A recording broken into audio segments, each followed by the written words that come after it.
What drives a soldier to keep shooting when the war has already ended? What conviction can be so powerful that it survives even the death of the leader who inspired it? On the 30th of April of 1945, in the depths of a subterranean bunker in Berlin, Adolf Hitler took his own life with a gunshot to the temple. Outside, the Red Army advanced through the destroyed streets of the German capital, reducing to rubble the last vestiges of an empire that had promised to last 1,000 years. The Third Reich, that megalomaniacal construction that had dominated Europe for more than a decade, was collapsing like a house of cards under the weight of its own destruction. Communications were cut. The generals had lost contact with their troops, and millions of civilians fled among the ruins of what were once prosperous cities. The political structure had disintegrated. The conventional army desperately sought to surrender to the Western Allies to avoid falling into Soviet hands, and the government of the Reich was now an administrative fiction that existed only on paper. But something extraordinary occurred in the midst of that absolute collapse. While the Wehrmacht, the regular German army, negotiated partial surrenders, and its soldiers threw their weapons to the ground, the units of the Schutzstaffel, the feared SS, continued fighting with a ferocity that defied all military logic. Without centralized command, without strategic objectives, without any possibility of victory, these black-clad soldiers continued executing prisoners, shooting deserters, and resisting enemy advances as if the war could still be won.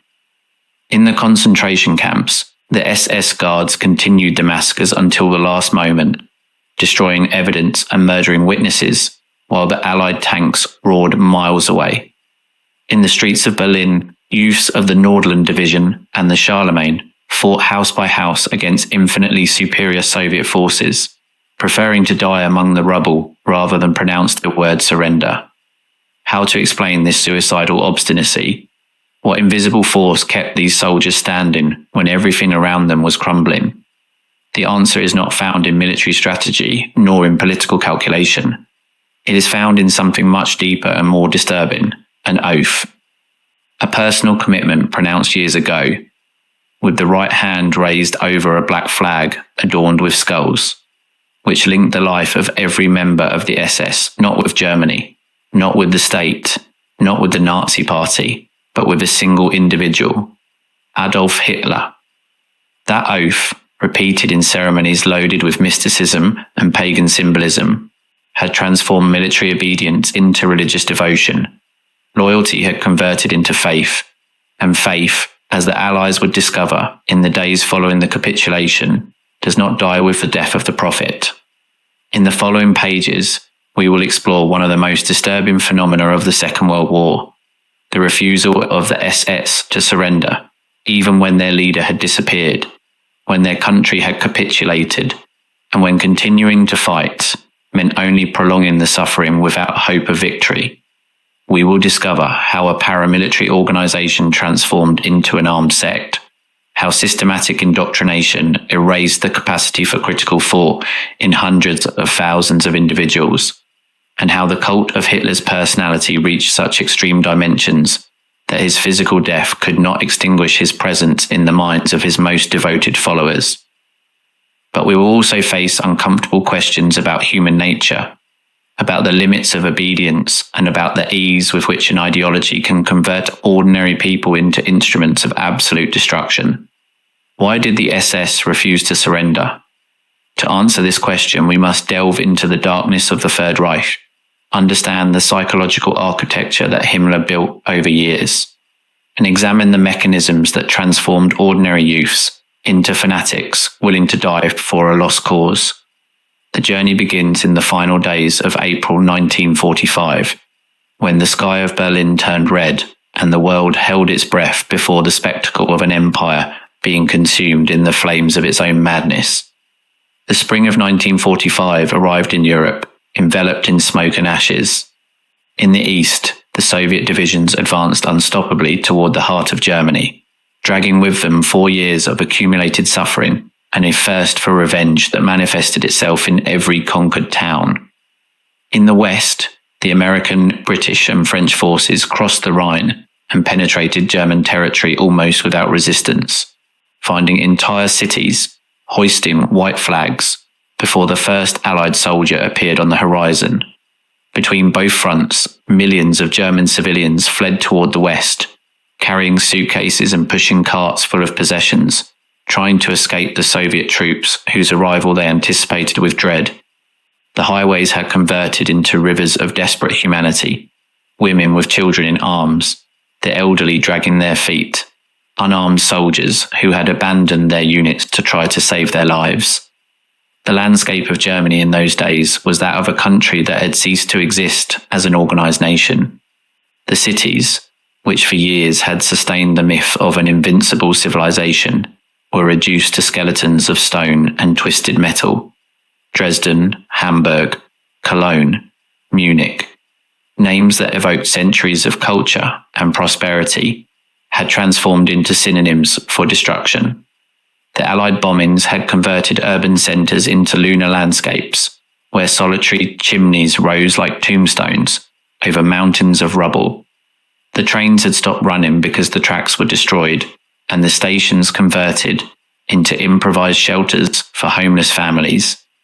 The ministries of the Reich, those imposing structures from where the conquest of Europe had been planned, were empty or burning. The officials who had not fled burned documents in the courtyards, trying to erase the evidence of 12 years of meticulously recorded administrative crimes. Inside the bunker of the Reich Chancellery, beneath the ruins of the capital, Adolf Hitler lived his last days in a parallel reality that only he inhabited. The subterranean corridors, damp and poorly ventilated, had become the last redoubt of a power that no longer existed anywhere else. The concrete walls trembled with each impact of Soviet artillery, and dust fell constantly from the ceiling, like a silent rain that covered the maps deployed on the operations tables. Those maps showed front lines that no longer existed, divisions that had been annihilated weeks ago, defensive positions that only lived in the Führer's imagination. Hitler continued giving orders to ghost armies, moving pieces on the board of a war he had already lost but refused to acknowledge. The generals who still remained by his side exchanged glances of desperation every time the dictator demanded impossible counteroffensives. When they informed him that a division had been destroyed, Hitler flew into a rage and accused his commanders of treason. When they communicated that a city had fallen, he ordered its immediate reconquest, with troops that existed only on paper. Reality had ceased to penetrate the bunker walls. In there, the Reich was still great, the German army was still invincible, and victory was still possible if the generals would stop sabotaging his brilliant strategic plans. But even in the midst of that disconnection from reality, Hitler was aware of something his generals could not ignore. The SS remained faithful. While the Wehrmacht disintegrated, while the regular army officers looked for any excuse to surrender, while the infantry soldiers threw away their weapons and hid in basements waiting for the war to end, the SS units continued fighting with a discipline that bordered on the supernatural. In the streets of Berlin, the battalions of the Waffen-SS defended every building as if it were the last bastion of civilization. In the concentration camps dispersed throughout Europe, the SS guards continued fulfilling their functions until the exact moment enemy tanks knocked down the doors. On the collapsed fronts, the SS divisions maintained impossible positions, while the regular units fled around them. What made these soldiers different? What did the SS have that the Wehrmacht did not possess? The answer was simple and terrifying: faith. Not faith in victory, which by then was impossible. Not faith in the Reich, which was visibly crumbling, but faith in an oath they had pronounced years ago and which linked them personally with Adolf Hitler. That oath, engraved in their memories with the intensity of a religious sacrament, prevented them from surrendering even when surrendering was the only rational option. They had sworn loyalty unto death, and the death of Hitler did not free them from that promise. On the contrary, it made it more binding. Now that the Führer had fallen, Their duty was to follow him to the beyond, demonstrating with their own lives that the oath had been sincere. The days prior to the suicide of Hitler were a progressive descent into collective madness. On the 23rd of April, the first Soviet troops began to penetrate the eastern suburbs of Berlin. On the 25th of April, the city was completely encircled without possibility of escape or reinforcement. On the 27th of April, the encirclement had tightened to the point that Soviet projectiles fell directly on the Chancellery Gardens. In the bunker, Hitler celebrated his last birthday surrounded by a handful of faithful who knew they were attending the funeral of an empire. The congratulations were empty formulas, the toasts were made with eyes that avoided meeting, and the patriotic speeches sounded hollow on the lips of people who knew every word was a lie. On the surface, Berlin transformed into a hell. Buildings burned everywhere. Streets were covered with rubble and corpses, and the air was an unbreathable mixture of smoke, dust, and the sweetish smell of burned flesh. The civilians who had not managed to flee took refuge in the basements, listening to the constant roar of artillery and the clatter of machine guns. Many died of thirst because the pipes were destroyed. Others died crushed when the buildings collapsed on their heads, and others, the most unfortunate, died at the hands of the SSS patrols that roamed the streets looking for deserters and traitors. Because even in the midst of that apocalypse, the SS continued fulfilling their function as guardians of the Reich. They did not fight only against the external enemy, they fought also against the internal enemy, the Germans who dared to surrender, the soldiers who abandoned their posts, the civilians who hoisted white flags. For the SS, defeat was a crime, and those who accepted it were traitors deserving of death. Throughout the last weeks of the war, thousands of Germans were executed by their own compatriots. Bodies hung from lampposts, with signs saying, "Coward," or "Traitor to the Fatherland." Improvised military tribunals issued death sentences in a matter of minutes, without defense lawyers, without appeals, without mercy. The killing machine that the SS had perfected over years in the concentration camps now turned against the German people themselves. On the 28th of April, Hitler received the news that Heinrich Himmler, the head of the SS, had attempted to negotiate a separate surrender with the Western Allies behind his back. The betrayal of the architect of his Praetorian Guard infuriated the dictator to the point of delirium. Himmler, the faithful servant who had built the empire of extermination, the organizer of the concentration camps, the designer of the Holocaust, had proven to be just another traitor. Hitler stripped him of all his positions and ordered his arrest, although the order no longer had practical value in a Reich that was disintegrating by the minute. But Himmler's betrayal confirmed what Hitler had suspected for a long time. Everyone had abandoned him except his most intimate circle. The generals had betrayed him. The politicians had abandoned him. Even the head of his most faithful guard had turned out to be a coward. Only the true believers remained, those who remained with him in the bunker waiting for the end. On the 29th of April, while the Soviets approached the governmental district, Hitler contracted marriage with Eva Braun in a brief ceremony, celebrated in the bowels of the bunker. It was a grotesque wedding, surrounded by explosions and tremors, with guests who knew they were attending a funeral disguised as a celebration. The principal witness was Joseph Goebbels, the Minister of Propaganda, who had decided to remain next to his Führer until the end along with his wife Magda and their 6 children. After the ceremony, Hitler dictated his political testament, a delirious document in which he blamed the Jews for the war, exhorted the Germans to continue the fight, and named Admiral Karl Dönitz as his successor. The testament was an exercise in denial until the last moment. Hitler died without recognizing his defeat, convinced that history would prove him right, and that his legacy would survive the catastrophe he himself had provoked. On the 30th of April of 1945, shortly after midday, Hitler said goodbye to his inner circle. Those present described the scene later, with details that varied but coincided in the essentials. The Führer seemed calm, almost relieved, like someone who finally frees himself from an unbearable burden. He shook hands, thanked loyalties, pronounced empty words about the future of Germany. Then he retired to his private chambers along with Eva, now Eva Hitler. At 3:30 in the afternoon, those waiting outside heard a gunshot, muffled by the thick concrete walls. When they entered the room, they found Hitler slumped on the sofa with a bullet hole in his temple and a Walther pistol on the floor. By his side, Eva lay dead, her face serene, poisoned with cyanide. The bodies were taken to the Chancellery Garden and burned with gasoline, while Soviet projectiles fell a few meters away. The flames consumed the remains of the dictator under a sky obscured by the smoke of an agonizing city. What happened then? Logic would dictate that the death of the supreme leader should provoke the immediate collapse of the resistance. If Hitler was the center of the Nazi universe, if the whole system was sustained on his personal will, his disappearance should mean the end of the war.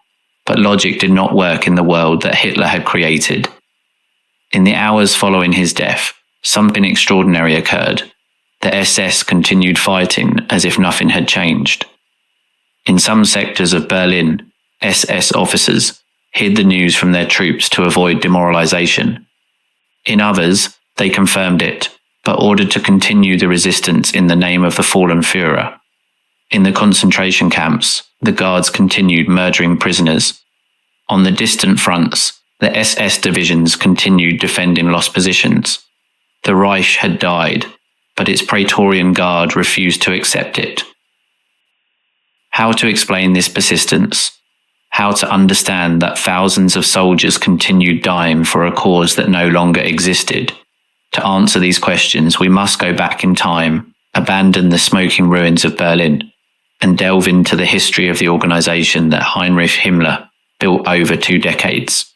We must understand how the SS ceased to be a simple security force to become an armed religion, how the oath of loyalty to Hitler transformed into a sacrament that annulled individual will, and how systematic indoctrination erased the capacity to think critically in hundreds of thousands of young Germans.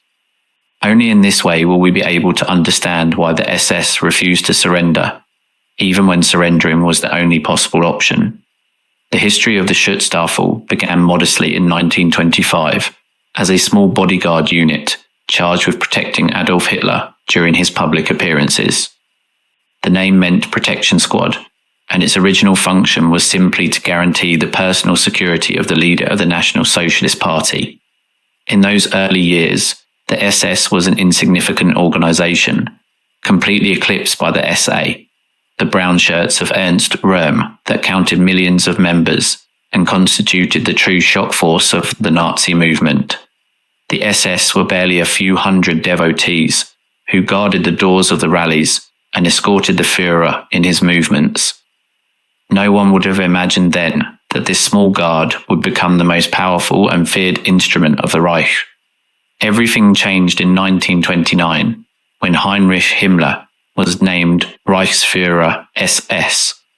Himmler was a peculiar character, ex-chicken farmer, obsessed with occultism and racial theories, insignificant in appearance with his round glasses and scrawny body, but endowed with an organizational capacity and an ideological vision that would transform the SS into something completely different.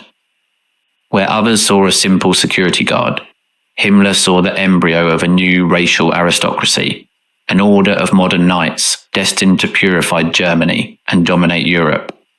His ambition was not to create a police corps, but to found a religion. From the moment he assumed command, Himmler began to reform the SS according to principles that combined Prussian militarism with Germanic mysticism and the racial pseudosciences of the era. He established strict selection criteria that went far beyond physical capacity or political loyalty. The aspirants had to demonstrate their Aryan ancestry up to several generations back, present full body photographs to verify that their physical traits corresponded to the Nordic ideal, and pass psychological evaluations designed to identify ideological purity. Himmler wanted perfect soldiers, tall, blonde, blue-eyed, without a mixture of Jewish or Slavic blood, absolutely devoted to the Führer and willing to fulfill any order without questioning. But racial selection was only the beginning. What truly distinguished the SS from any other military organization was the process of indoctrination to which it subjected its recruits. The SS academies, known as Junkerschulen, were not simple officer schools where tactics and strategy were taught. They were centers of ideological transformation, where young Germans were stripped of their previous identity and reconstructed as instruments of a superior will. The training lasted years and combined exhausting physical exercises with racial instruction, studies of Germanic mythology, and ritual ceremonies designed to create a mystical bond between the recruit and the Führer. In the classrooms of the SS academies, a complete worldview was taught that explained the world in terms of perpetual racial struggle. The instructors explained that human history was the history of the conflict between superior and inferior races, and that the Aryans, chosen people of destiny, were called to dominate the planet. Jews were presented not as human beings, but as biological parasites that infiltrated healthy societies to destroy them from within. The Slavs were subhumans, destined to serve as slaves to the superior race. The gypsies, the homosexuals, the disabled, the political dissidents, all were impurities that had to be eliminated so that the Aryan race could achieve its destiny. This ideology was not presented as opinion, but as science, backed by graphs, statistics, and the prestige of academics who had sold their souls to the regime. But the most important element of the indoctrination was not the racial ideology, but the cult to Hitler. In the SS academies, the Führer was not presented as a politician or a ruler, but as an almost divine figure, the incarnation of the German will, the prophet of a new era in human history. His portrait presided over all instruction rooms. His recorded voice was played before every important ceremony. His words were cited like sacred scriptures. The recruits learned to see in Hitler not only a leader, but a redeemer, the chosen one who had rescued Germany from the humiliation of Versailles and who would guide it toward eternal greatness. Doubting Hitler was unthinkable. Criticizing him was blasphemy. Disobeying him was the gravest sin an SS could commit. The oath that the recruits pronounced at the end of their formation crystallized this devotion into a verbal formula of extraordinary psychological power. Standing with the right hand raised before the black flag of the organization, every new member of the SS recited words that linked him personally with Adolf Hitler. I swear to you, Adolf Hitler, as Führer and Chancellor of the German Reich, loyalty and bravery. I promise you obedience unto death, to you and to the superiors that you designate. So help me God. This oath was not a simple bureaucratic formality, like those taken by state officials or soldiers of the Wehrmacht. It was a spiritual contract, a blood pact that converted obedience into a sacred bond. The oath was made not to the German state, not to the Nazi party, not to the nation, but directly to Hitler as a person. This meant that the loyalty of the SS did not depend on institutions or laws, but on the individual will of the Führer. Whatever Hitler ordered was absolute law, without possibility of questioning or appeal. Obedience ceased to be a political duty to become a religious obligation. Himmler reinforced this mystical bond through a series of rituals designed to create a collective identity separated from the rest of German society. The ceremonies of the SS were loaded with pagan symbolism that evoked a mythical past of Germanic warriors and eternal battles. The summer and winter solstices were celebrated with bonfires, chants, and collective oaths that had nothing to do with traditional Christianity. The marriages between members of the SS were performed according to pagan formulas designed by Himmler himself, with the swastika replacing the cross and the Führer occupying the place of God. The births, the deaths, the promotions, every significant moment in the life of an SS was marked by rituals that reinforced his belonging to a closed community and his devotion to the supreme leader.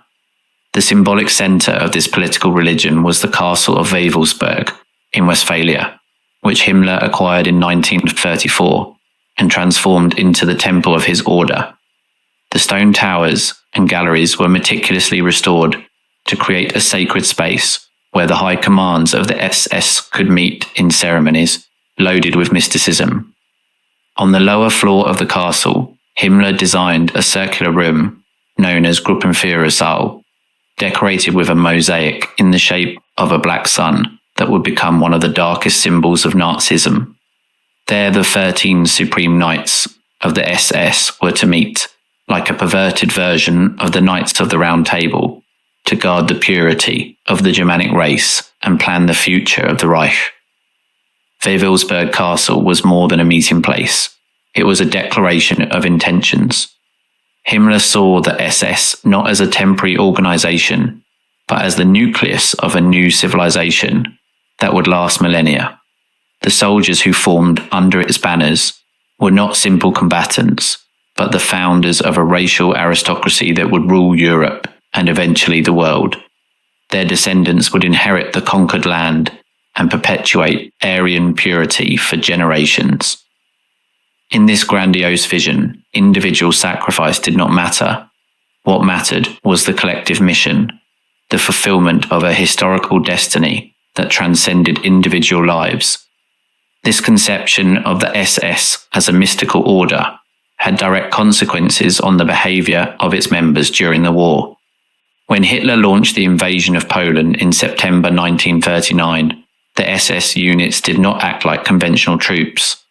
Along with regular military operations, special detachments known as Einsatzgruppen roamed the conquered territories, systematically executing the Polish intelligentsia, religious leaders, anyone who might organize resistance. They were not acts of war, but operations of racial purification, the first step towards the elimination of the inferior peoples who occupied the living space that Germany needed. The soldiers who participated in these massacres did not express remorse or guilt. They fulfilled orders with the tranquility of someone who knows he is serving a just cause. When the invasion of the Soviet Union began in June 1941, the violence multiplied exponentially. The Einsatzgruppen followed the regular troops eastward, murdering hundreds of thousands of Jews, communists, and Soviet civilians in operations that were carried out in broad daylight. The executions were meticulously documented. Reports, photographs, statistics that recorded the exact number of victims as if it were an inventory of merchandise. The executioners were young soldiers, many of them fresh out of the SS academies, who fired at women and children without blinking. When rifles proved too slow, experiments were made with gas trucks that asphyxiated the victims during transport. And when even this proved inefficient, the extermination camps were designed. Auschwitz, Treblinka, Sobibor, factories of death where millions of human beings were murdered with industrial precision. How was it possible that young Germans, raised in apparently normal homes, could become mass murderers without showing signs of moral conflict? The answer is found in the systematic indoctrination they had received. The SS had been trained to view their victims not as people, but as biological plagues that threatened the health of the Aryan race. Killing Jews was not murder, but racial hygiene. Eliminating Slavs was not a crime, but preparation of the ground for Germanic colonization. Compassion was bourgeois weakness that had to be extirpated. Pity was treason to the Führer. The ideal soldier of the SS was the one who could contemplate mountains of corpses without feeling anything except the satisfaction of duty fulfilled.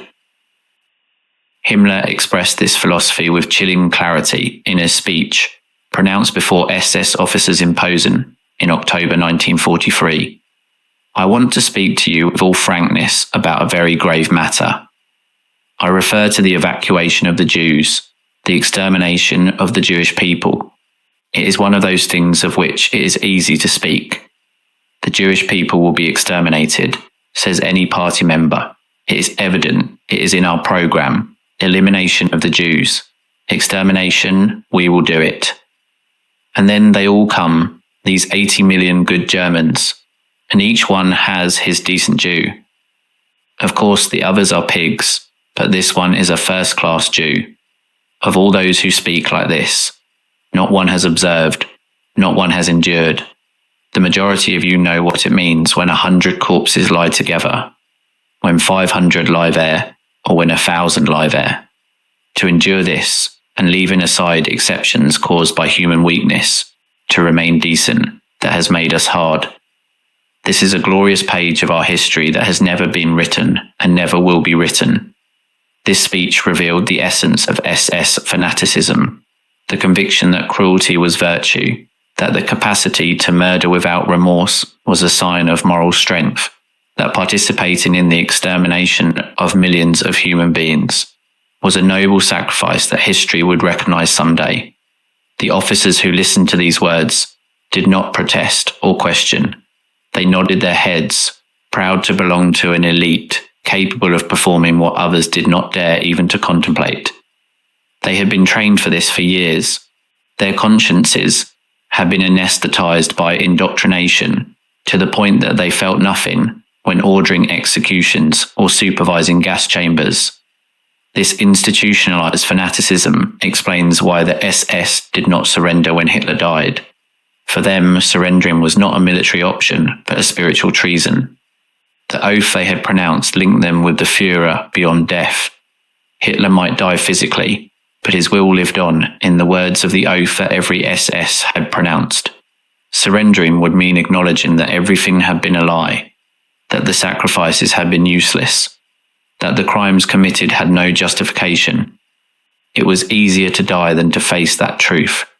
The days that followed the suicide of Hitler were a macabre demonstration of how far loyalty can go when it transforms into blind faith. In Berlin, the battle continued, with the same ferocity as before the death of the dictator. The Nordland and Charlemagne divisions, composed largely of foreign volunteers who had sworn loyalty to the Reich, defended the governmental district until exhausting their ammunition. Many of these soldiers were French, Belgian, Dutch, Scandinavian, youths from conquered countries who had embraced Nazism with the fervour of converts, and who were now dying defending a leader who no longer existed. They fought in the basements, on the stairs, in the corridors of ruined ministries. Every building was a fortress, every room a tomb. When they ran out of bullets, they fought with bayonets. When they lost their bayonets, they fought with knives and stones. They did not surrender because they did not know how to do it. Surrender was not in their vocabulary. On the 1st of May, Joseph Goebbels and his wife Magda poisoned their 6 children with cyanide before committing suicide themselves in the bunker garden. It was the last act of a family that had decided not to survive the Reich. The children, the oldest 12 and the youngest 4, died without knowing what was happening to them. Their parents had decided that a world without Hitler was not worth living, and that their children could not grow up in a world where National Socialism had been defeated. It was the logic of fanaticism taken to its most obscene conclusion, death as the ultimate demonstration of loyalty. Meanwhile, outside of Berlin, chaos extended throughout Germany. Admiral Karl Dönitz, named successor by Hitler in his testament, attempted to exercise some authority from the city of Flensburg in the extreme north of the country. His government was a fiction. It controlled no territory, disposed of no army, had no power to negotiate anything except the terms of capitulation.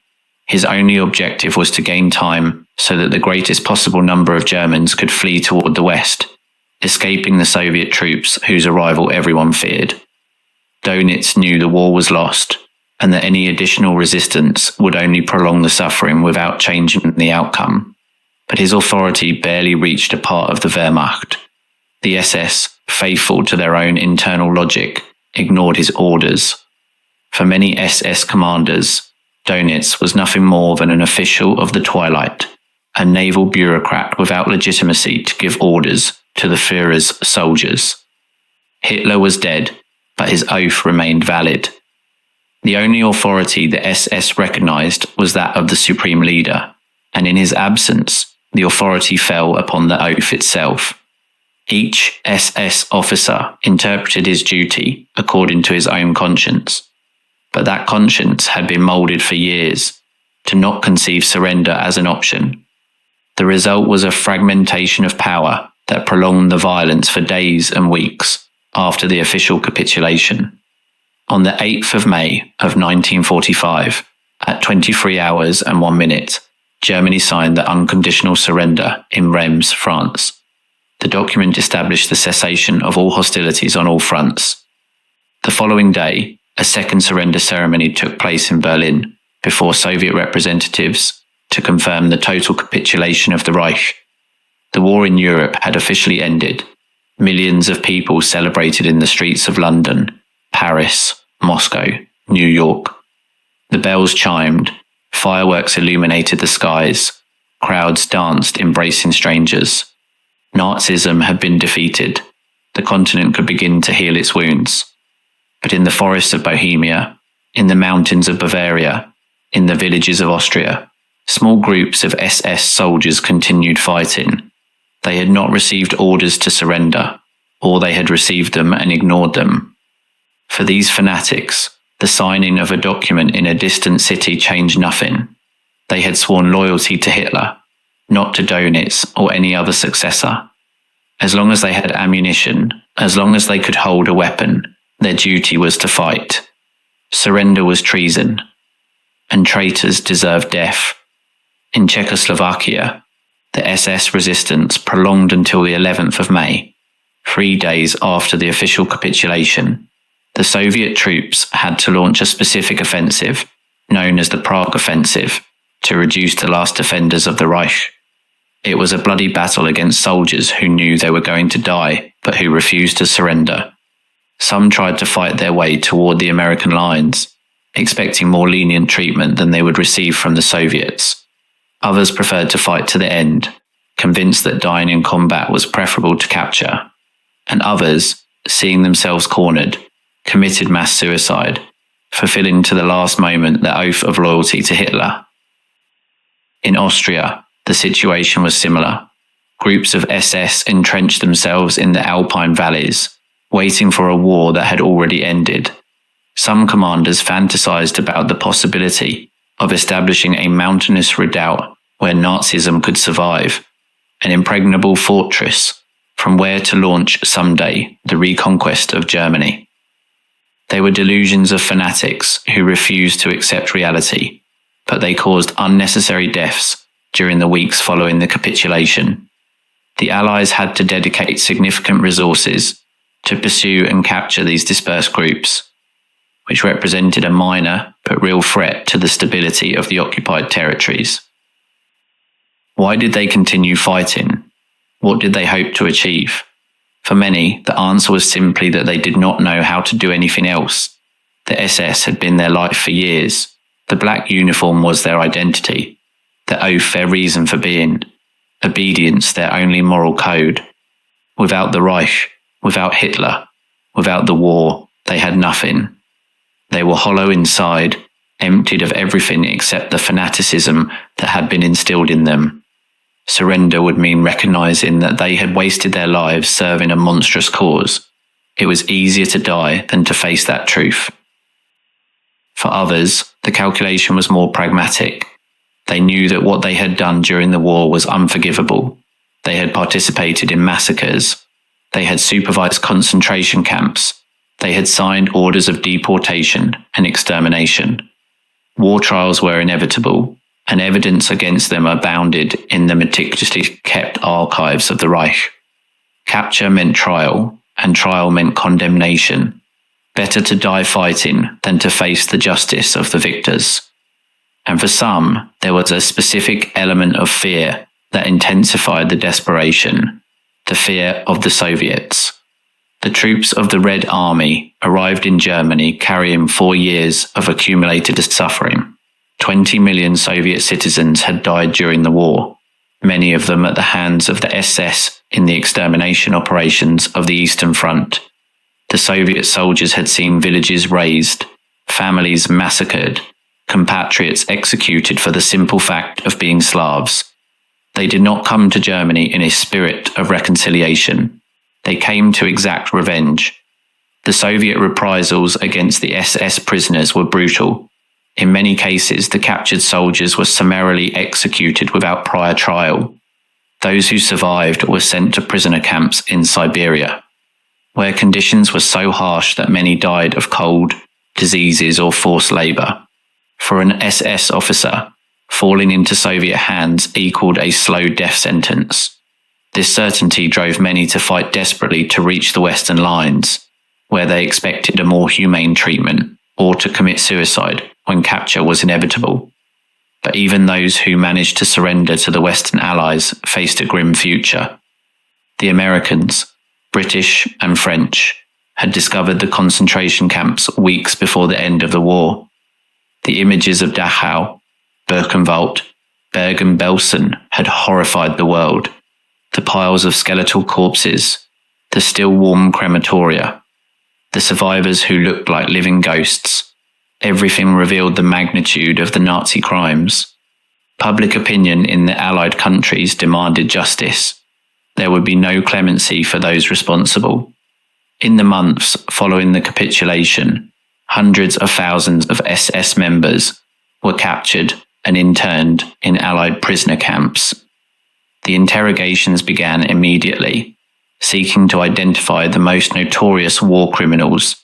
The captured documents, tons of meticulously archived papers, provided abundant evidence of the atrocities committed. The declarations of the camp survivors completed the picture. The international justice system that would culminate in the Nuremberg trials was taking shape. The SS prisoners showed a uniformity of behavior that baffled their interrogators. When asked about their actions during the war, the answer was almost always the same: "I followed orders." They expressed no remorse or guilt. They did not recognize personal responsibility for the atrocities. They presented themselves as simple instruments of a superior will, cogs in a machine who had been trained to obey without questioning. The oath to Hitler had freed them from moral responsibility. Everything they had done was justified because the Führer had ordered it. And if the Führer was wrong, that was none of their business. Their duty was to obey, not to judge.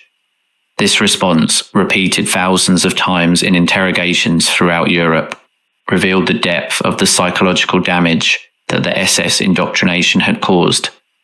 These were not monsters in the conventional sense. They were human beings who had been stripped of their capacity for moral judgment through a systematic process of re-education. They had learned to substitute conscience for obedience, compassion for discipline, critical thinking for blind faith. The result was a generation of bureaucratic murderers who could sign extermination orders with the same tranquility with which they signed office supply requests. Hannah Arendt, the philosopher who years later would observe the trial of Adolf Eichmann, would coin the term banality of evil to describe this phenomenon. Eichmann, one of the principal architects of the logistics of the Holocaust, was not a sadist or a psychopath.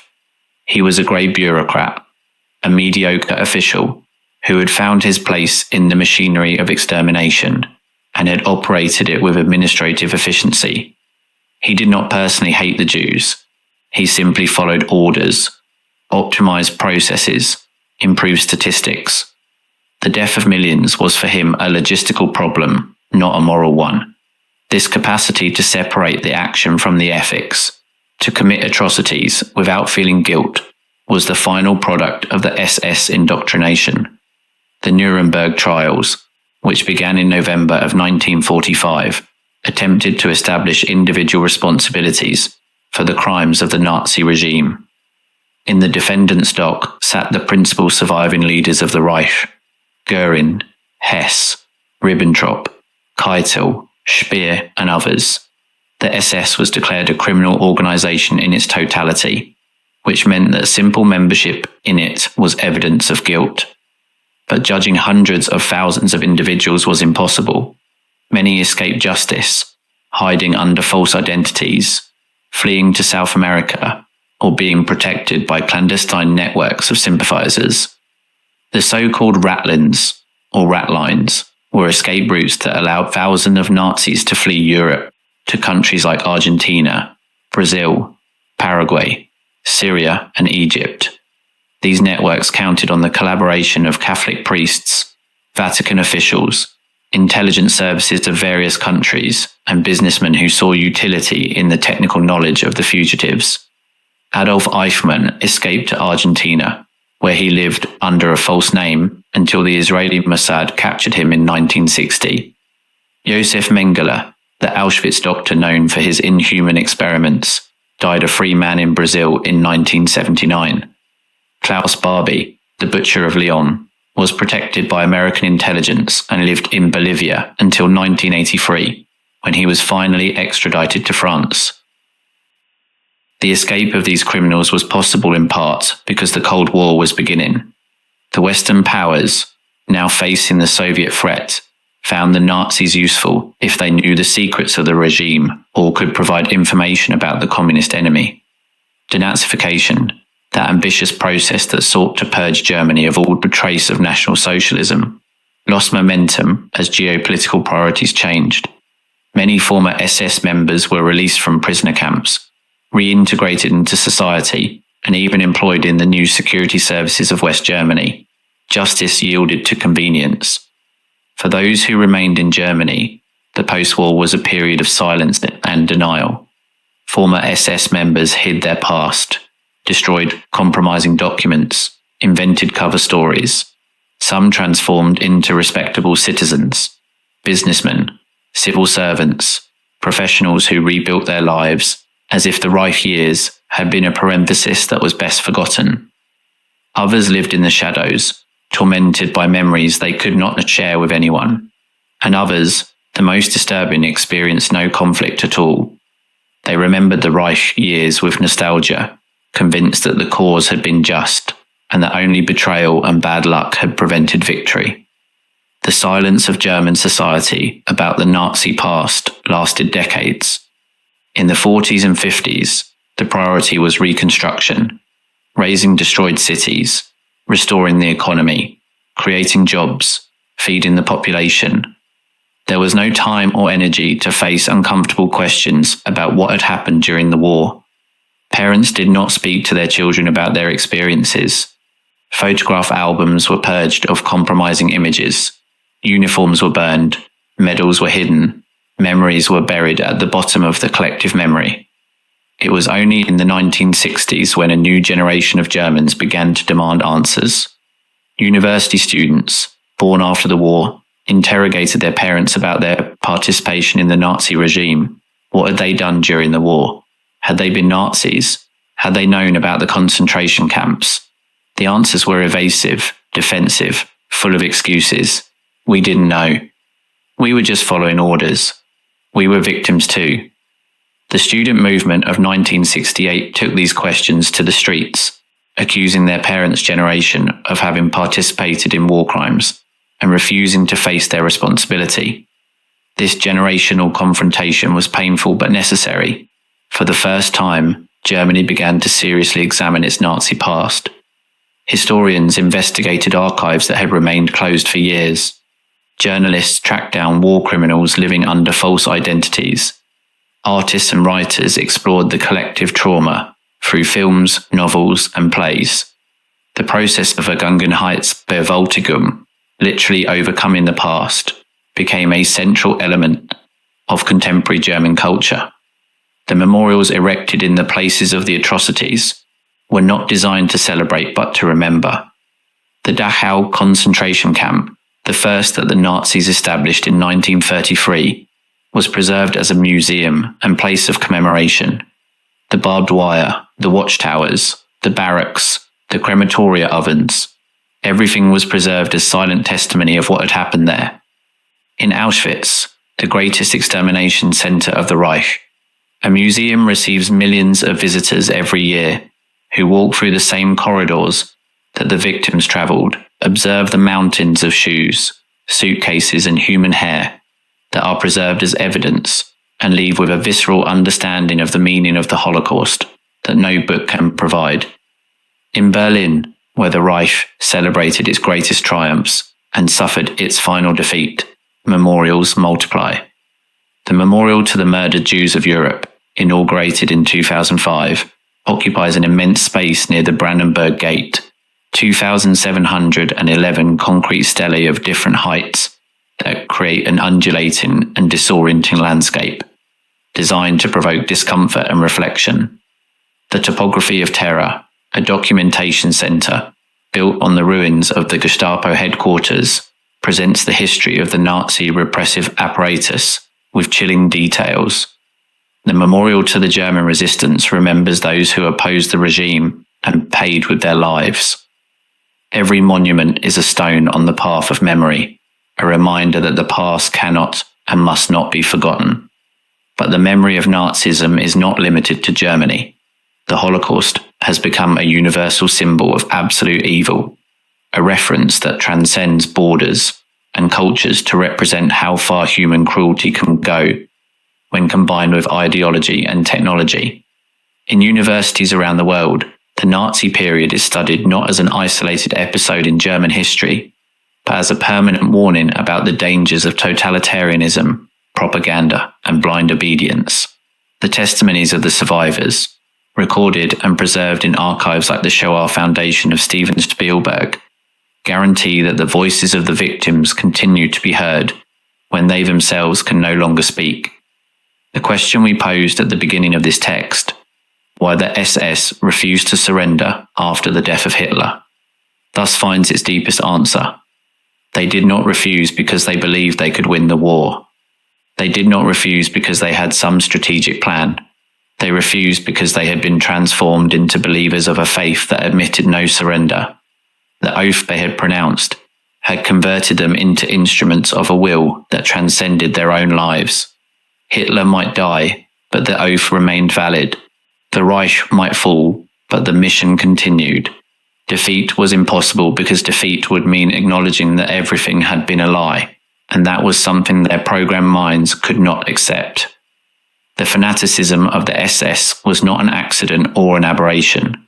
It was the deliberate result of an indoctrination system designed to eliminate the capacity for critical thinking and substitute it with absolute obedience. Himmler and his collaborators understood that to create soldiers capable of committing atrocities without remorse, it was necessary to transform human nature itself. They converted normal youths into mass murderers through a systematic process that combined racial selection, physical training, ideological instruction, and quasi-religious rituals. The final product was a human being emptied of empathy, incapable of questioning orders, willing to kill or die for a cause that had replaced all his previous values. This is the most disturbing lesson of Nazism. That absolute evil does not require monsters.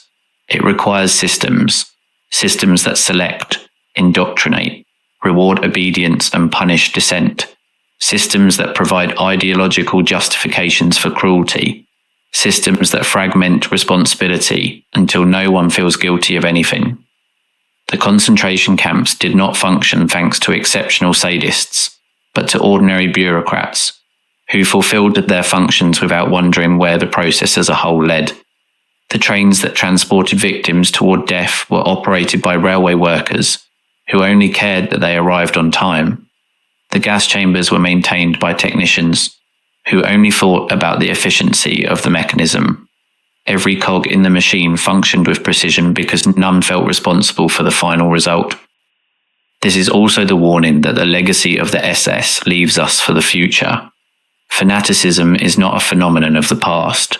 The mechanisms that Hitler and Himmler used to transform young Germans into executors of the Holocaust remain available today. Propaganda, emotional manipulation, the cult to the leader, the demonization of the other, the substitution of thought by faith. All these tools can be employed in any society, in any era, to produce the same results. Every time a leader is presented as an infallible savior, every time an ideology imposes itself as absolute truth, every time obedience is elevated above individual conscience, the shadow of the black uniform reappears. The legacy of the SS is not uniquely historical. It is a perpetual warning about the mechanisms that can convert ordinary people into instruments of destruction. But how exactly did they reach that point? What specific processes transformed ordinary German youths into executors, capable of murdering without remorse? To truly understand why the SS refused to surrender, we must delve deeper into the psychological architecture that Heinrich Himmler designed over years.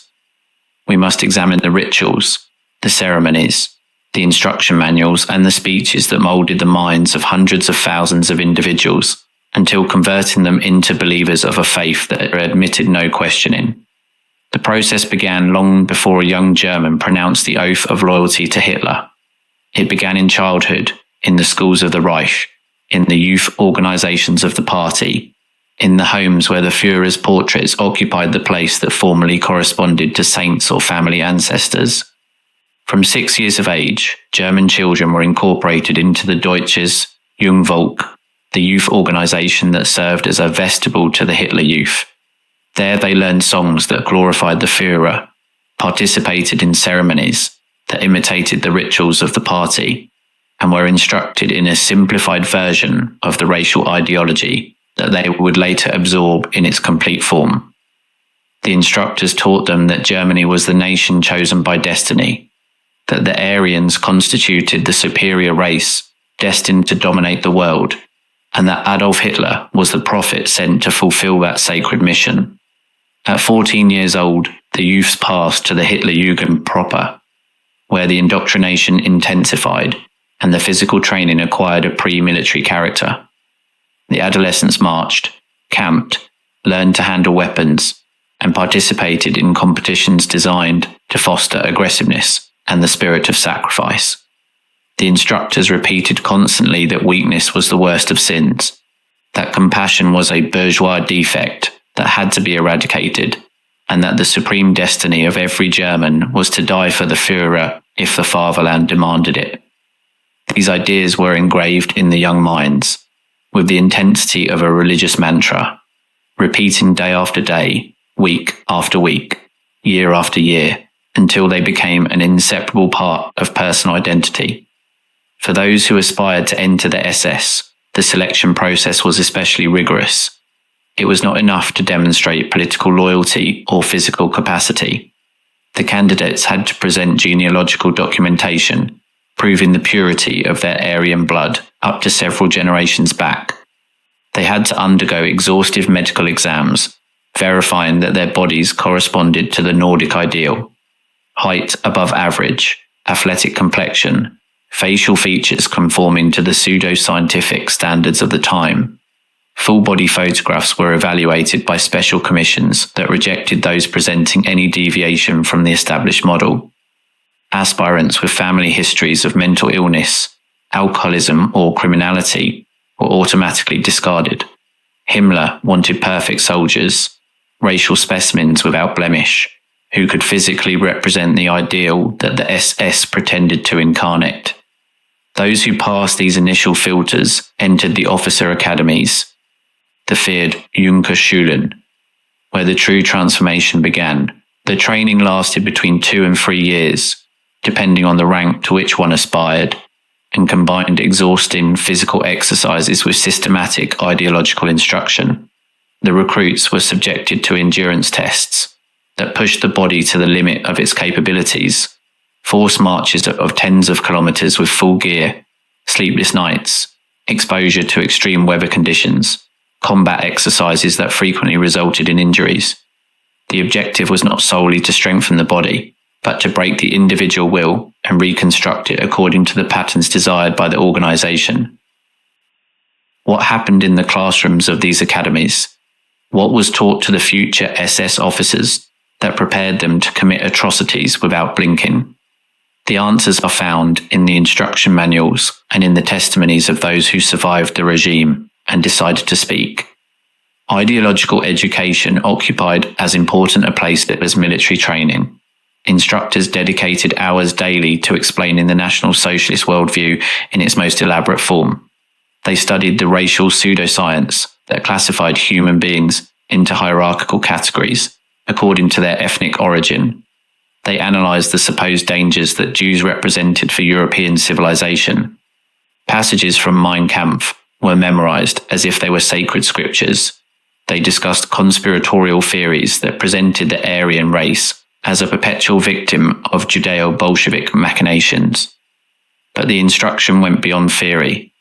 Recruits visited concentration camps as part of their training, observing firsthand the functioning of the repression system they would someday administer. They witnessed executions, interrogations, corporal punishments. The instructors explained that these measures were necessary to protect the nation from its internal enemies, that the prisoners were not true human beings, but biological parasites that had to be eliminated. Any expression of discomfort or compassion was severely punished. Recruits who showed weakness before the suffering of others were publicly humiliated, subjected to additional punishments, and in extreme cases expelled from the organization in disgrace. The message was clear. An SS must be capable of contemplating death while feeling nothing except the satisfaction of duty fulfilled. The most powerful element of indoctrination was not, however, the formal instruction. It was the total atmosphere of devotion that permeated every aspect of life in the academies.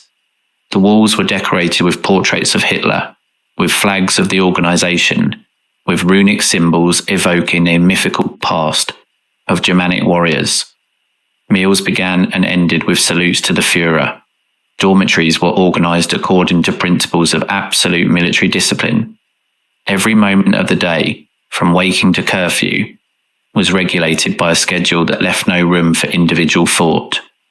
The recruits lived in a hermetic bubble, where the only reality was the one the SS presented to them, where the only voices they heard were those confirming the regime's ideology.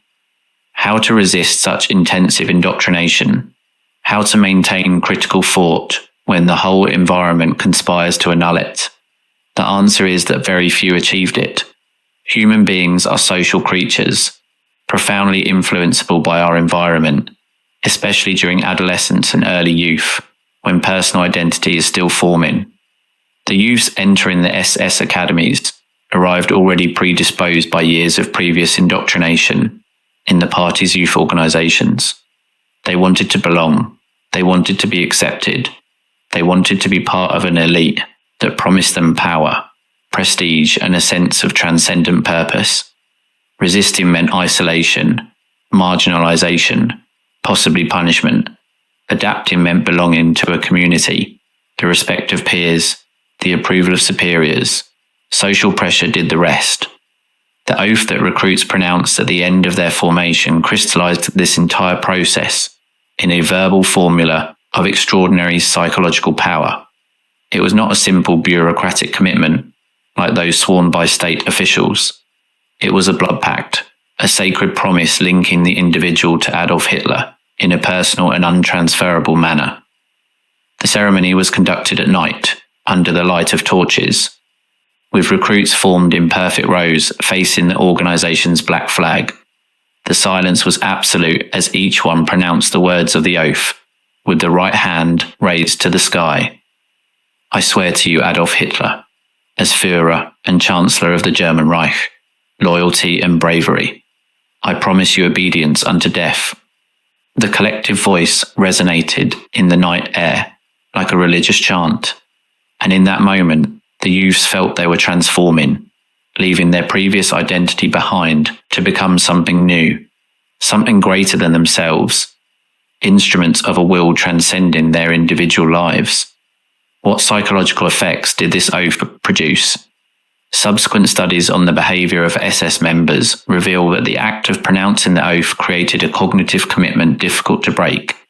We human beings tend to act consistently with our public commitments, especially when these have been made in solemn circumstances and before witnesses.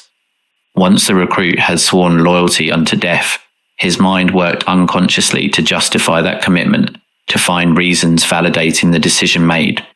Questioning the oath would have meant questioning one's own identity, acknowledging that a fundamental error had been made, facing the cognitive dissonance that arises when our actions contradict our values.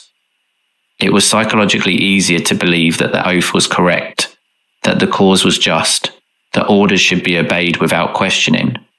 This psychological mechanism, known as commitment and consistency, was deliberately exploited by the designers of the SS system.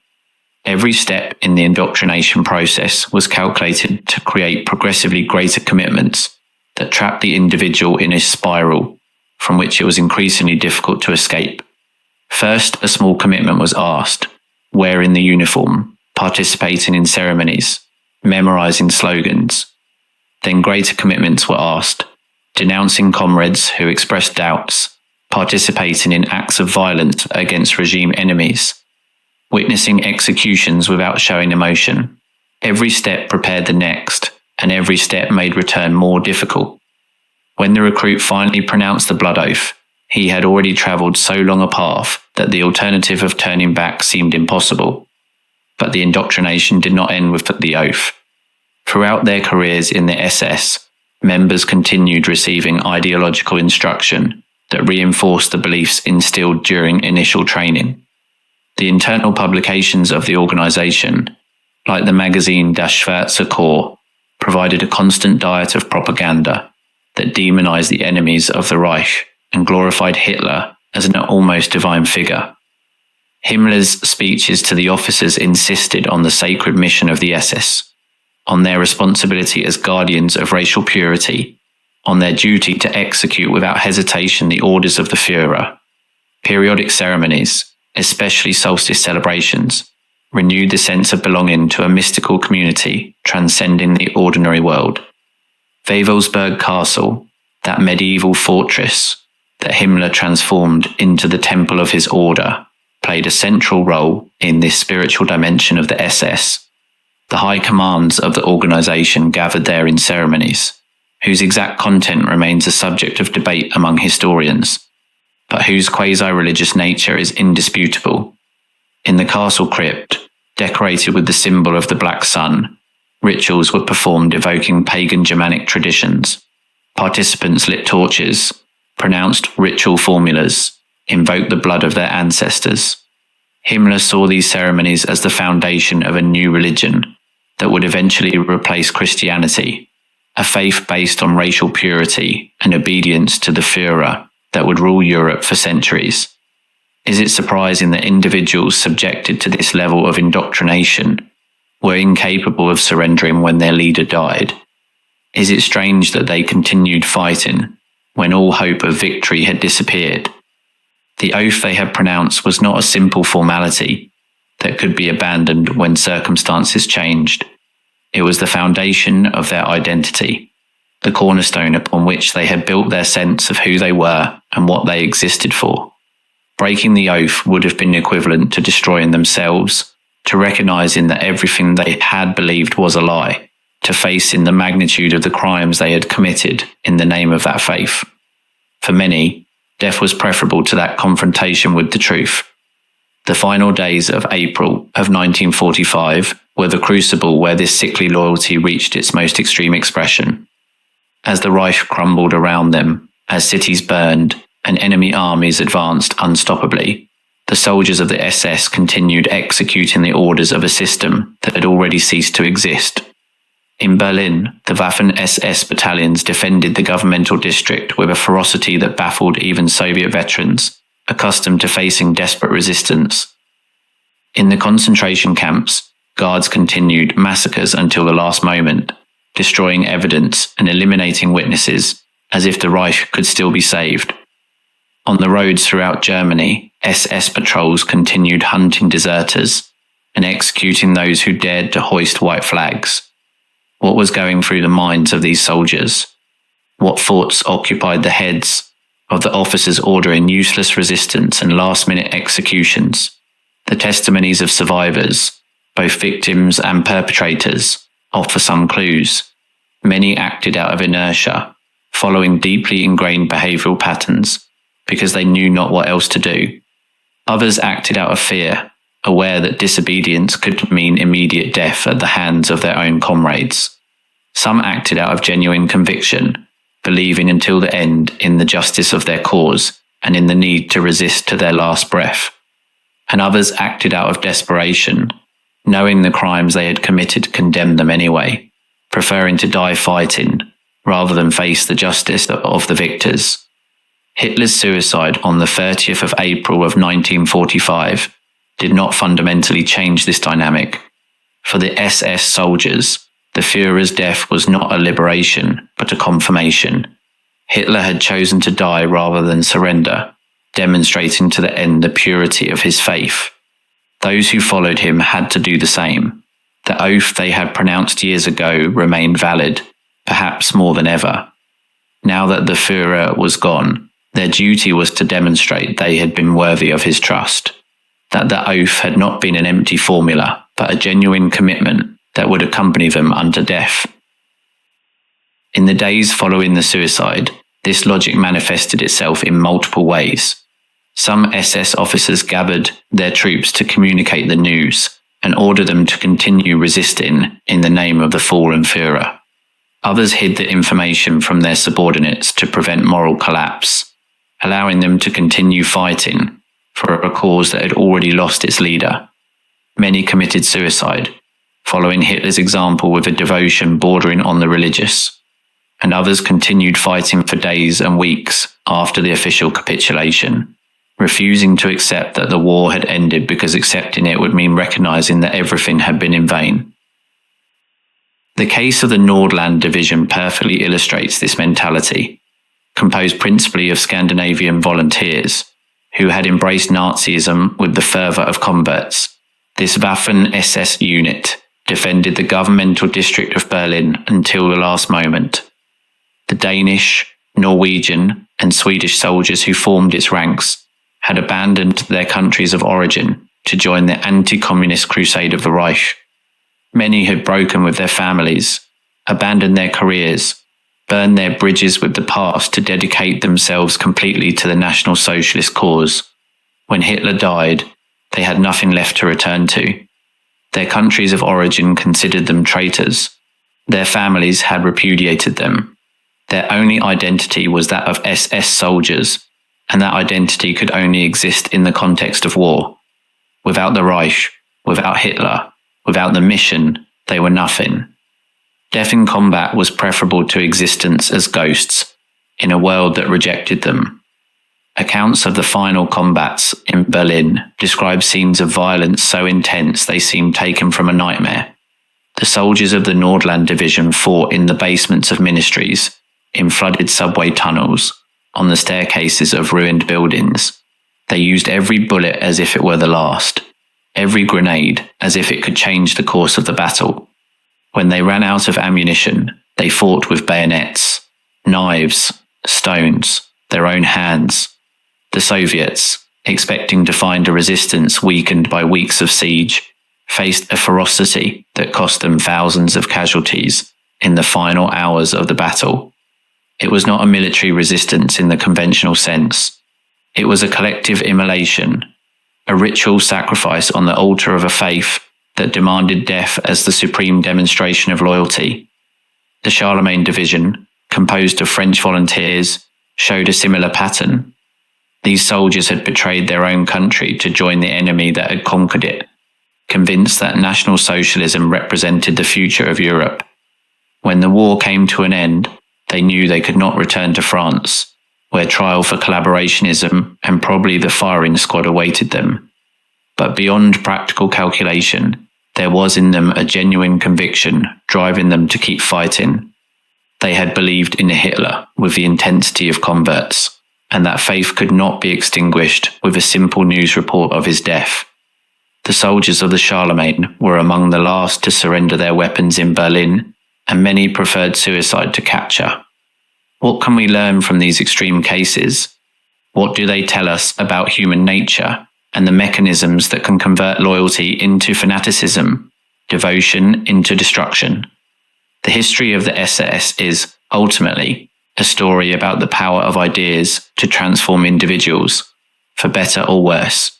The same capabilities that allow human beings to form communities, create cultures, transmit values from generation to generation, can be used to build belief systems that annul individual conscience and justify any atrocity in the name of a superior cause.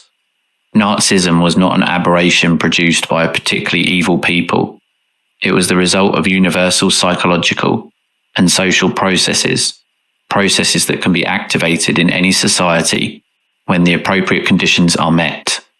The obedience studies conducted after the war, like the famous experiments of Stanley Milgram in the 1960s, demonstrated that the capacity to obey destructive orders is not exclusive to Germans or any particular group. Milgram discovered that the majority of people, when placed in situations where a legitimate authority orders them to cause harm to others, tend to obey even if it causes them moral discomfort. The participants in his experiments applied what they believed were painful electrical shocks to strangers, simply because a researcher in a white coat instructed them to do so. They were not sadists or psychopaths. They were normal people who had been placed in a context that activated their natural tendency to obey authority. If ordinary people can behave this way in a university laboratory, what can be expected of youths, subjected for years to systematic indoctrination, surrounded by peers who shared the same beliefs, in a war context where violence is normalized? The SS soldiers were not monsters in the biological or psychological sense. They were products of a system designed to eliminate their capacity for moral judgment and replace it with automatic obedience. The true monster was not the individual, but the machinery that had created him. This does not mean that the perpetrators of the Holocaust were not responsible for their actions. Individual responsibility exists even in contexts of extreme pressure, and history records cases of people who refused to participate in atrocities despite the consequences. But it does mean that we should be cautious before assuming that we, under similar circumstances, would have behaved differently. The capacity to resist social pressure, to maintain moral integrity in the face of a system that demands its abandonment, is rarer than we would like to believe. The majority of people, facing the same pressures that the young Germans of the 30s and 40s faced, would probably have followed a similar path. This is the most important warning that the history of the SS leaves us for the future. Fanaticism is not a phenomenon of the past that cannot repeat itself. The mechanisms that produce it remain active, awaiting the right conditions to manifest. Every time a society glorifies a leader as an infallible figure, every time an ideology presents itself as an absolute truth, admitting no questioning, every time obedience is elevated above individual conscience, the conditions for fanaticism are being created. And once fanaticism installs itself in the minds of a sufficient number of people, it can lead to consequences that none of the participants imagined when the process began. But what exactly happened in the concentration camps during the final weeks of the war? How did the SS guards behave when they knew the Reich was lost, but continued fulfilling their functions? This is perhaps the most disturbing part of the whole story, because it reveals to what extent indoctrination had erased the capacity for autonomous thought in those who administered the extermination system. From January 1945, when Soviet troops began to approach the camps of Eastern Europe, the Nazis initiated a desperate operation of evacuation and destruction of evidence. The camps closest to the front, like Auschwitz, Stutthof and Gross-Rosen, were progressively emptied, and the prisoners who could still walk were forced to march toward the interior of Germany. These evacuations, known as the Death Marches, became the cruelest epilogue of the extermination system, a final wave of violence that claimed tens of thousands of lives when the war was already lost. The testimonies of the survivors of these marches describe scenes of unimaginable suffering. The prisoners walked for days or weeks along snow-covered roads, dressed in the same rags they wore in the camps, fed barely with crusts of bread and dirty water when there was any. The SS guards marched alongside the columns, shooting anyone who stopped, who fell, who tried to escape. Bodies were left lying along the paths, barely covered by a layer of snow that rendered them invisible until the thaw revealed them weeks later. In some stretches, local peasants counted more corpses than survivors. The ditches of German roads, became improvised mass graves, where the dead were piled without ceremony or record. Why did the SS guards continue fulfilling these orders when the Reich had already ceased to exist as a functional entity? What sense was there in murdering prisoners when the war was lost and every bullet was a scarce resource that could be used for territorial defense? The answers vary depending on the individual, but certain patterns repeat themselves in testimonies and documents captured after the war. Some guards acted out of bureaucratic inertia, following established procedures, because it was the only thing they knew how to do. Others acted out of fear of their own superiors, aware that disobedience could cost them their lives. Many acted out of conviction, believing until the end that the prisoners were subhumans, whose elimination was a service to humanity. And some acted out of calculation, attempting to destroy the evidence of their crimes before the Allies discovered them. The Dachau concentration camp, located near Munich, perfectly illustrates this mentality. Established in 1933 as the first concentration camp of the Reich, Dachau had served for more than a decade as a training center for SS guards and as a laboratory where the repression methods, later applied throughout Europe, were perfected. When American troops were approaching in April 1945, the camp administrators faced a dilemma. Should they surrender peacefully, handing over the camp and its prisoners to the Allies, or should they continue operations until the last moment? The answer they chose reveals the depth of the SS indoctrination. Instead of preparing an orderly surrender, the Dachau administrators organized a final series of executions to eliminate the prisoners they considered most dangerous, the leaders of the internal resistance, the witnesses to particular atrocities, those who could provide valuable information to the Allies. At the same time, the crematoria ovens continued functioning to destroy the bodies of those who had died during the last weeks, trying to erase the evidence of the magnitude of the crimes. When the American soldiers finally entered the camp on the 29th of April, they found a spectacle that would traumatize them forever. Mountains of corpses piled next to the barracks, skeletal prisoners who could barely stand, crematoria ovens still warm with human remains inside. The reaction of the American soldiers to what they found in Dachau was one of disbelief, followed by rage. Many of them, hardened by months of combat on the European front, could not hold back tears upon contemplating the suffering of the survivors. Some lost control and summarily executed the SS guards they had captured, incapable of emotionally processing what they were witnessing. Official reports record dozens of SS guards killed at the hands of the liberators in the hours following the capture of the camp, in reprisals that no American commander authorized, but none tried too hard to prevent. Formal justice would come later, in the Nuremberg tribunals, and in the trials that would prolong for decades. But immediate, visceral, irrational justice claimed its share in the courtyards of Dachau under the April sun of 1945. Similar scenes were repeated in other camps throughout Germany and the occupied territories. In Bergen-Belsen, the British found tens of thousands of unburied corpses and thousands of survivors, so weakened by typhus and malnutrition that they died at a rate of hundreds a day, even after liberation.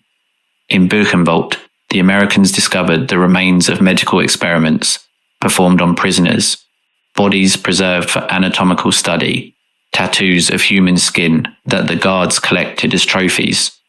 In Mauthausen, the Soviets found the stairs of death where prisoners had been forced to carry stones until total exhaustion. Every camp revealed new horrors that surpassed the capacity of comprehension of those who discovered them. How did the SS guards react to the discovery of their crimes? Subsequent interrogations reveal a disturbing pattern. The majority expressed no remorse, nor recognized personal responsibility. The most common defense was obedience to superior orders, as if the fact of acting under military mandate exempted from all moral guilt. "I only followed orders," they repeated over and over, as if this phrase were a spell capable of washing the blood from their hands. They had not decided to exterminate millions of people. They had simply executed the decisions of others. They had followed established procedures. They had done their duty as soldiers. The responsibility lay with Hitler, with Himmler, with the high commands who had designed the system. They, the material executors, were simple instruments without their own will. This defense, known as the Nuremberg defense because it was used repeatedly in the trials held in that city, was rejected by the international tribunals. The judges established that obedience to illegal orders did not exempt from criminal responsibility, that every individual retained the moral obligation to reject instructions that violated fundamental principles of humanity. But beyond its legal validity, the defense revealed something profoundly disturbing about the psychology of the perpetrators. They were not lying when they said they only followed orders. Genuinely, they did not feel responsible for what they had done, because the SS indoctrination system had eliminated their capacity to conceive themselves as autonomous, moral agents. They had been converted into cogs in a machine, and cogs do not feel guilt for the products the machine generates. Hannah Arendt, the philosopher who observed the trial of Adolf Eichmann in Jerusalem in 1961, coined the term banality of evil to describe this phenomenon. Eichmann, one of the principal organizers of the Holocaust logistics, was not the sadistic monster public opinion expected to find.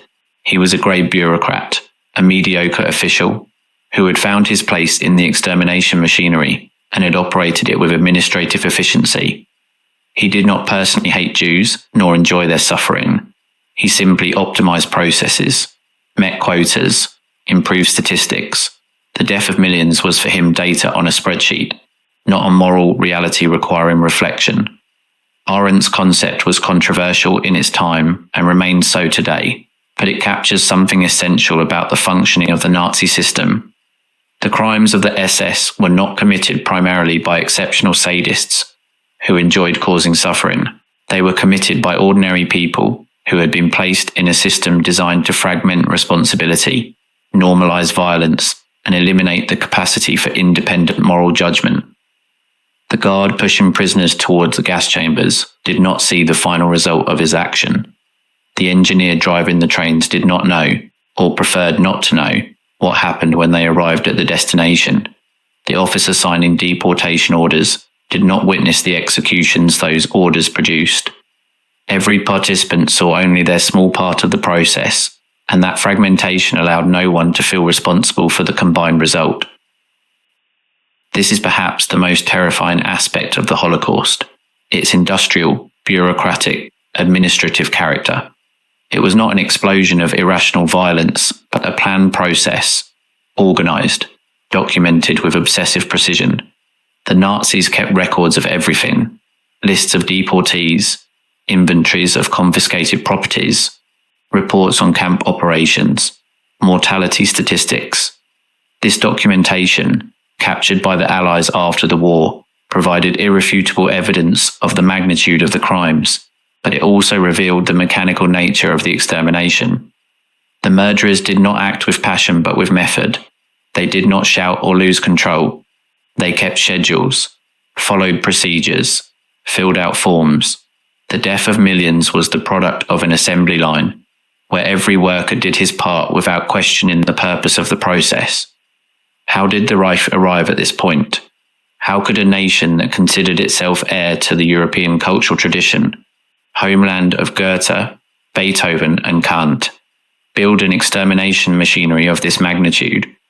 The answer is not found in any exceptional characteristic of the German people, but in processes that can develop in any society when the right conditions are met. Anti-Semitism existed throughout Europe, not only in Germany. The tendency to obey authority is universal, not specific to any ethnic group. The capacity to dehumanize the other, to see him as less than human, and therefore not deserving of moral consideration, is inscribed in the psychology of our species. What the Nazis did was create a system that activated and amplified these latent tendencies, channeling them towards specific objectives with unprecedented efficiency. The process began gradually, with measures that in retrospect seem clearly conducive to extermination, but that at the time could be rationalized as responses to concrete problems. The first anti-Semitic laws, promulgated in 1935, restricted the civil rights of Jews, but did not directly threaten their lives. These were followed by increasingly restrictive measures: exclusion from professions, confiscation of properties, obligation to wear visible identifications. Every step prepared the next, and every step made it easier to accept the following because the previous one had already been normalized. When the decision was finally made to exterminate the Jewish population of Europe, the system was already prepared, the population was already desensitized, and the executors were already trained to obey without questioning. Could these processes be repeated in the future? Could another society follow a similar path toward genocide? The answer, unfortunately, is affirmative. The psychological and social mechanisms that made the Holocaust possible have not disappeared. The tendency to obey authority, the capacity to dehumanize the other, the ease with which violence is normalized when sanctioned by the state. All these characteristics remain present in our species. What changed after the Second World War was not human nature, but the awareness of the dangers that nature can generate. Memorials, museums, survivor testimonies, Holocaust education. All these efforts aim to keep that awareness alive, to remind every new generation of the abysses to which fanaticism can lead. But memory is fragile, and the lessons of the past tend to fade when those who lived them directly are no longer there to remember them. The last survivors of the Holocaust are disappearing due to natural causes, and with them, the direct testimony of what happened is lost.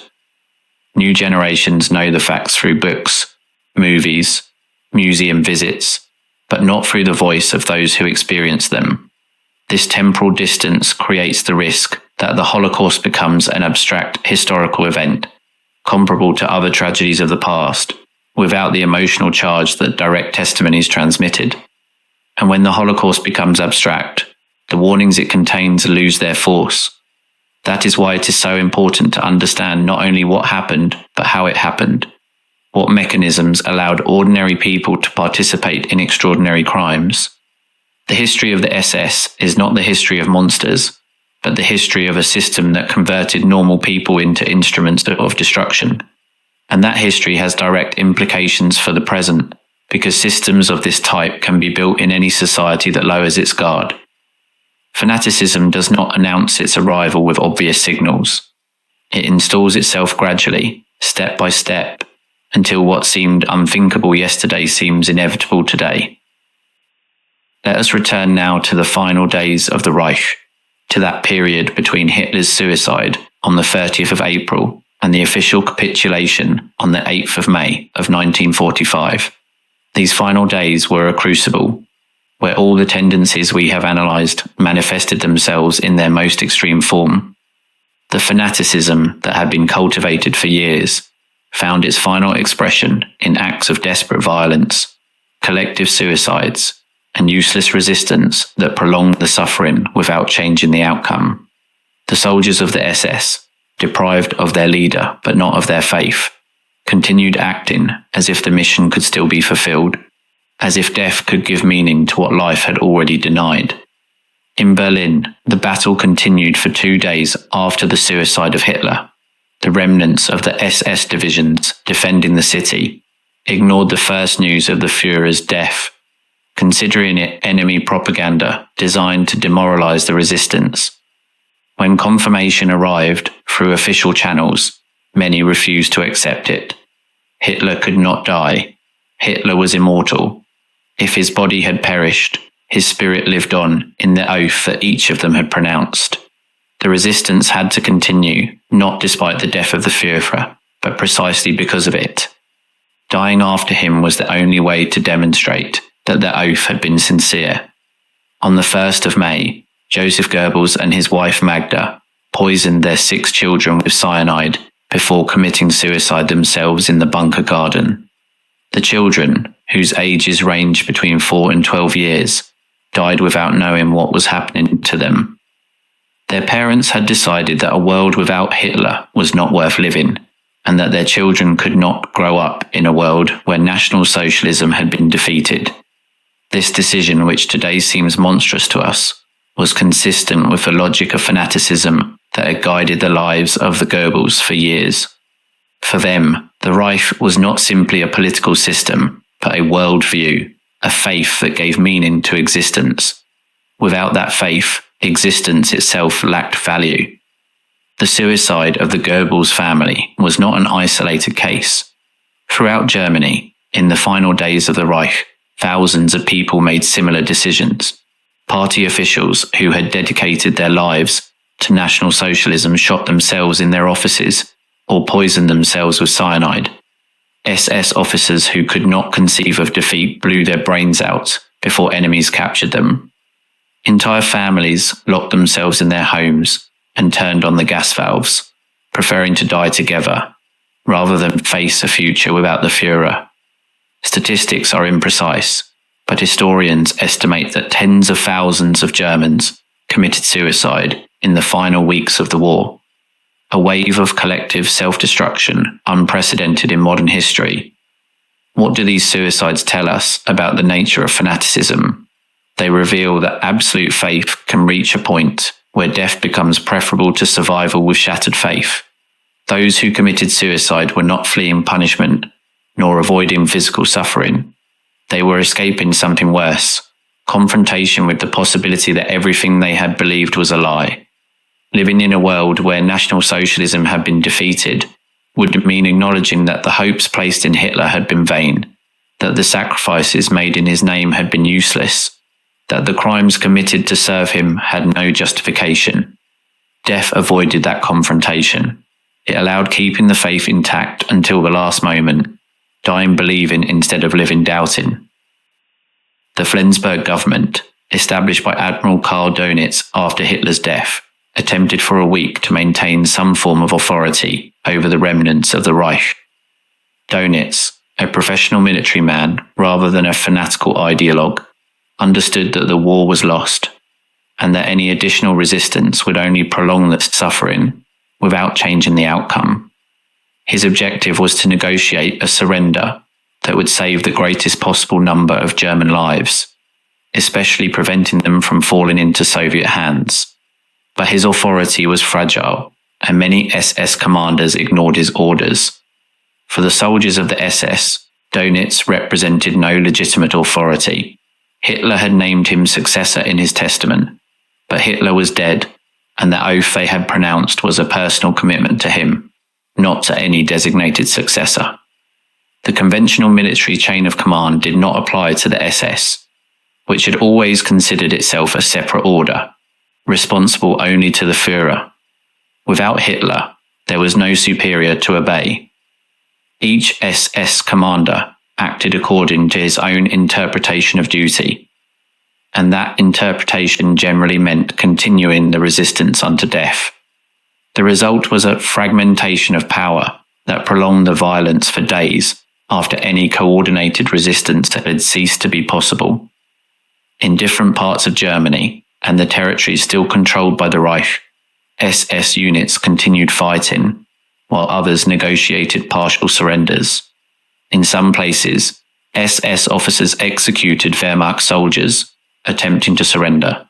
In others, groups of SS tried to fight their way toward American or British lines to avoid falling into Soviet hands. Military anarchy superimposed on political disintegration, creating a chaos where it was impossible to know who commanded and who obeyed. On the 8th of May of 1945, at 23 hours and 1 minute, General Alfred Jodl signed the unconditional surrender of Germany in Reims, France.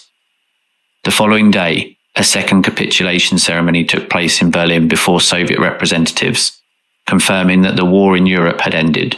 Celebrations erupted in the Allied capitals: London, Paris, Moscow, New York. Bells chimed, fireworks illuminated the skies, crowds danced, embracing strangers in the streets. Nazism had been defeated. The continent could begin to heal its wounds. But the official surrender did not mean the immediate end of the fighting. In Czechoslovakia, SS detachments continued fighting until the 11th of May, 3 days after the capitulation. In Austria, armed groups were pursued by the Soviets for weeks in the Alpine forests. In the concentration camps that had not yet been liberated, the SS guards continued executions until the Allies literally knocked down the doors. The machinery of death continued operating by inertia even when the war that had created it had already ended. Why did they continue? What did they hope to achieve? For many, the answer was that they expected nothing. They simply knew no other way. They had been trained to obey, to fulfill orders, to execute procedures. Autonomous thought had been extirpated from their minds during years of indoctrination. When the orders stopped arriving, when the procedures ceased to apply, they did not know how to respond. They continued doing what they had always done because it was the only thing they knew. The machine kept running even if no one controlled it, producing death out of pure mechanical inertia. For others, the motivation was more conscious. They knew the crimes they had committed condemned them regardless of how the war ended. Trials were inevitable, evidence abundant, witnesses numerous. Capture meant trial, and trial meant condemnation. Better to die fighting than to face the justice of the victors. Better to disappear in the chaos of the final combats than to be dragged before a tribunal that would exhibit their crimes before the world. And for some, the motivation was genuinely ideological. They believed, until the end, that the cause had been just and that the defeat was only temporary. Hitler had died, but National Socialism could not die. Someday, they believed, the ideas they had fought for would triumph again. Meanwhile, their duty was to maintain the faith, transmit it to future generations, resist the denazification the victors would impose. Some of these true believers survived the war and dedicated the rest of their lives to keeping the flame of Nazism alive, creating clandestine networks, publishing revisionist literature, denying the Holocaust, waiting for the day when they could emerge from the shadows and reclaim the power that had been snatched from them. The weeks and months following the capitulation were a period of reckoning on multiple levels.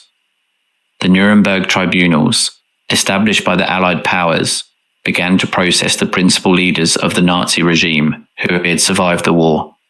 Hermann Göring, Rudolf Hess, Joachim von Ribbentrop, Wilhelm Keitel, Albert Speer and others sat in the defendant's dock while prosecutors presented evidence of crimes surpassing the comprehension capacity of any individual. The images of the concentration camps, projected in the courtroom, showed the world the magnitude of the extermination. Captured documents, tons of meticulously archived papers, provided irrefutable proof of the planning and execution of the Holocaust. The SS was declared a criminal organization in its entirety, meaning that mere membership in it was evidence of guilt. This decision had enormous implications, because the SS had grown to number nearly 1 million members during the war. Should they all be judged and punished? How to distinguish between the active executioners and the simple officials who had performed administrative tasks? What to do with the youths who had been drafted in the last months of the war, when the desperate Reich conscripted anyone who could hold a weapon? These questions had no easy answers, and the justice applied was inevitably imperfect. The principal criminals, those whose responsibility was undeniable, were judged and many executed. But thousands of others escaped punishment for various reasons: lack of evidence, overload of the tribunals, shifting priorities, as the Cold War reoriented geopolitical alliances. Some of the worst criminals, like Adolf Eichmann or Josef Mengele, managed to escape to South America thanks to the rat lines, the escape networks organized by Nazi sympathizers. Others hid under false identities within Germany itself, reintegrating into society as respectable citizens who preferred not to speak of their past. Denazification, that ambitious program designed to purge German society of every trace of National Socialism, began with great aspirations, but lost momentum as practical realities imposed themselves. Germany needed to rebuild, and for that it needed administrators, technicians, professionals with experience. Many of them had been members of the Nazi Party or the SS, because during the Reich membership in these organizations was almost a prerequisite to access positions of responsibility. Should Germany do without them all, condemning itself to administrative paralysis? Or should it turn a blind eye to certain paths for the sake of reconstruction? The answer inevitably was the latter. Thousands of former Nazis were rehabilitated and reintegrated into public life, some occupying important positions in the new West German state. American and British intelligence services recruited former SSS officers who possessed valuable information about the Soviet Union. German companies that had used slave labor during the war continued operating under new names and new management. The memory of the Holocaust was relegated to the background, while the priority centered on economic reconstruction and communist containment.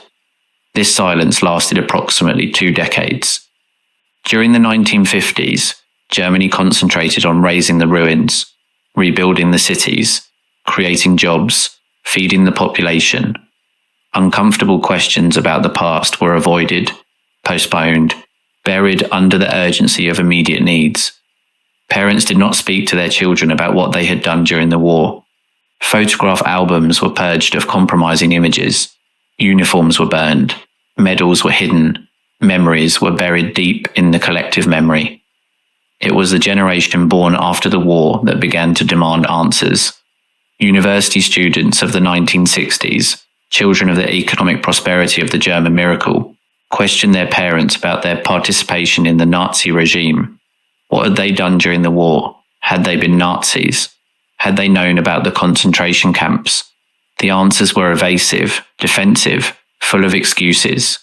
We did not know. We only followed orders. We were victims too.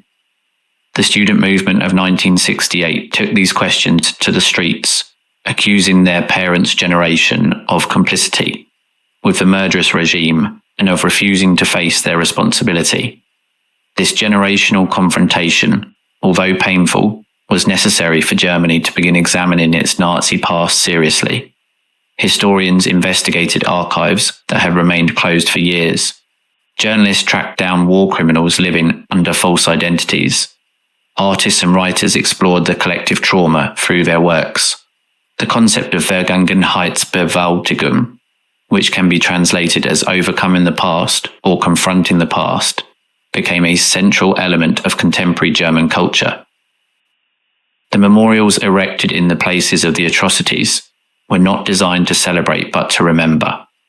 The Dachau concentration camp was preserved as a museum and place of commemoration, with its barbed wire, watchtowers, barracks, and crematoria ovens, preserved as silent testimony of what had occurred there. In Auschwitz, the greatest extermination center of the Reich, a museum receives millions of visitors every year who walk the same corridors the victims traveled, observe the mountains of shoes, suitcases and human hair preserved as evidence, and leave with a visceral understanding of the Holocaust meaning that no book can provide. In Berlin, memorials multiply. The memorial to the murdered Jews of Europe, inaugurated in 2005, occupies an immense space near the Brandenburg Gate, 2,711 concrete stelae of different heights, creating an undulating and disorienting landscape designed to provoke discomfort and reflection. The Topography of Terror Documentation Center, built on the ruins of the Gestapo headquarters, presents the history of the Nazi repressive apparatus with chilling details. The memorial to the German resistance remembers those who opposed the regime and paid with their lives. Each monument is a stone on the path of memory, a reminder that the past cannot and must not be forgotten. But memory, however important it may be, is not enough to prevent the repetition of past crimes. What is needed is comprehension, understanding the mechanisms that allowed ordinary people to participate in extraordinary atrocities, identifying the conditions that facilitate the rise of fanaticism, developing the capacity to resist the social pressures that push toward blind obedience. This comprehension cannot be limited to Germany or to the specific period of Nazism. It must extend to all societies and all times, because the processes that made the Holocaust possible are universal, not specific to any people or era. What lessons can we extract then from the history of the SS and their refusal to surrender after the death of Hitler? The first and most obvious is the dangerousness of the cult of personality. When a society elevates a leader to the category of an infallible figure, when personal devotion replaces rational analysis, when loyalty to the leader becomes the supreme value justifying any action, the conditions for fanaticism are ripe.